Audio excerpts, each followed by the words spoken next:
इस संसार में बहुत से ऐसे मनुष्य हैं जो स्वयं को भाग्यशाली समझते हैं कि उनके पास अच्छा घर है, परिवार है, नौकरी है, व्यवसाय है और पैसा है। और कुछ लोग ऐसे भी हैं जो स्वयं को भाग्यशाली नहीं समझते। ऐसा नहीं कि उनके पास ये चीजें नहीं हैं, उनके पास ये चीजें हैं। कुछ लोग ऐसे भी हैं जो ये कहते हैं कि थोड़ा धन और होना चाहिए, नौकरी थोड़ी अच्छी होनी चाहिए, व्यवसाय थोड़ा अच्छा होना चाहिए। तो कुछ लोग ऐसे भी हैं। लेकिन भाग्यशाली तो प्रत्येक मनुष्य है जिसमें ये श्वास चल रहा है। बुद्ध ने कहा कि तुम अपना ध्यान अपनी श्वास पर साधो, घट ही में अविनाशी साधो, घट ही में अविनाशी। और ये जो श्वास का आना जाना है, इससे बड़ा कोई चमत्कार हो नहीं सकता। विधि हरि हर जाको ध्यान करत है, मुनिजन सहस 88, सोई हंस तेरे घट माही, अलग पुरुष अविनाशी। विधि हरि हर, ब्रह्मा विष्णु महेश जिसका ध्यान करते हैं, तुमको भी उसका ध्यान करना चाहिए। तुम तो ब्रह्मा विष्णु महेश की पूजा करते हो और वो किसकी करते हैं? विधि हरि हर जाको ध्यान करत है और मुनिजन सहस 88, सहस्त्र मुनि जिसका ध्यान करते हैं, तुम्हें भी उसका ध्यान करना चाहिए। तो इस श्वास का आना जाना ही उसका आशीर्वाद है, उसका नूर प्रत्येक मनुष्य में समाया हुआ है। प्रत्येक मनुष्य में वो विराट शक्तियां विराजमान है जिसका मनुष्य साक्षात्कार कर सकता है। लेकिन मनुष्य शिकायतें करता है कि मेरे पास ये नहीं है। अब प्यार कैसा है मनुष्य का? मनुष्य का प्यार कैसा है? मनुष्य अपने भगवान से कैसे प्यार करता है? जाता है, कहे भगवान मुझे बेटा चाहिए, और भगवान कहते नहीं बेटी दूंगा। तो प्यार उसका कहां रह गया? मनुष्य जाए नौकरी देना, बोले नहीं दूंगा, भगवान क्या होगा? इस तरह का मनुष्य का प्यार है। और मेरे द्वारा पूर्व में भी कहा गया है कि अगर मनुष्य 100 साल जीवित रहता है तो वो सिर्फ 36,500 दिन हुए, और इसमें भी तुम बहुत दिन खर्च कर चुके हो। और अगर शेष दिन प्रतिस्पर्धा, एक दूसरे से जलन और ईर्ष्या में ही खत्म कर दोगे तो फिर कुछ भी शेष ना रहेगा। मनुष्य पहले भी वैसा ही था जैसे अब है। ऐसा नहीं है कि पहले का मनुष्य अच्छा था और अब का मनुष्य अच्छा नहीं है। मनुष्य का जीवन का इतिहास वैसा ही है। मनुष्य में प्रतिस्पर्धा, जलन, ईर्ष्या तब भी थी, अब भी है।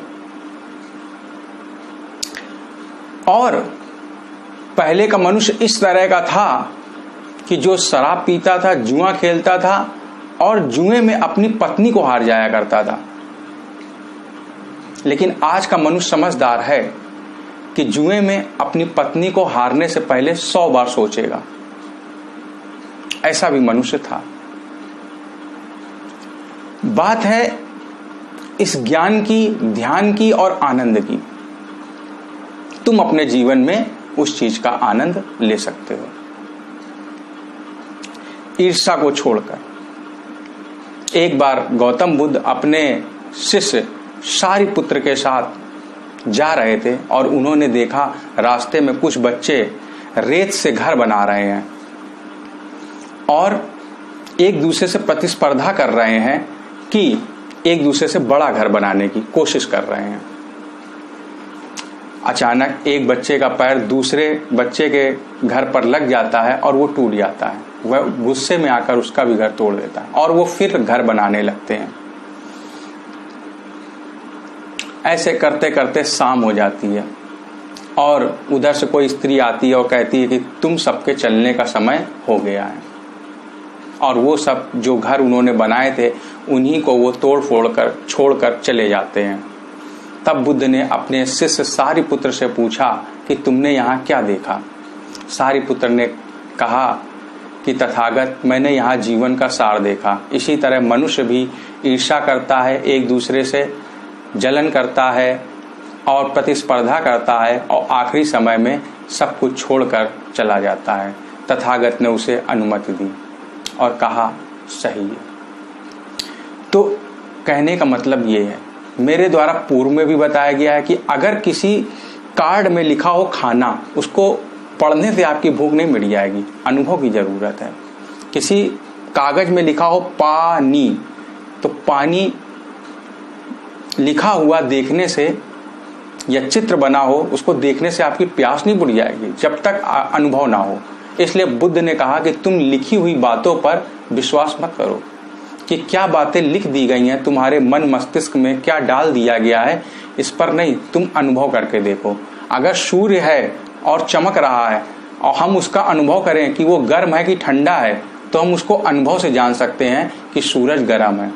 और अगर अनुभव ना होता तो लोग इस पर भी शास्त्रार्थ करते, डिबेट करते कि सूरज गर्म है या ठंडा है। ये मनुष्य की स्थिति है। बात है अनुभव की। जहां विश्वास है वहां पर अंधकार ही अंधकार है, वहां लड़ाई झगड़े हैं, और जहां अनुभव है वहां कोई लड़ाई झगड़ा नहीं है। मैं कहूं कि समुद्र का जल खारा है तो तुम उसको अनुभव कर सकते हो, टेस्ट कर सकते हो कि खारा है या नहीं। नहीं तो लोग इस पर भी डिबेट करते कि समुद्र का जल खारा है या नहीं, चंद्रमा ठंडा है या नहीं, इसका अनुभव कर सकते हो, वरना मनुष्य इस पर भी डिबेट करता। इसलिए बुद्ध ने कहा कि जो चीज स्वयं तुम अनुभव करके देख सकते हो, उसके लिए कहने की कोई जरूरत नहीं है, वो तुम्हारे भीतर उस चीज का अनुभव करो और इस जीवन को सफल करो।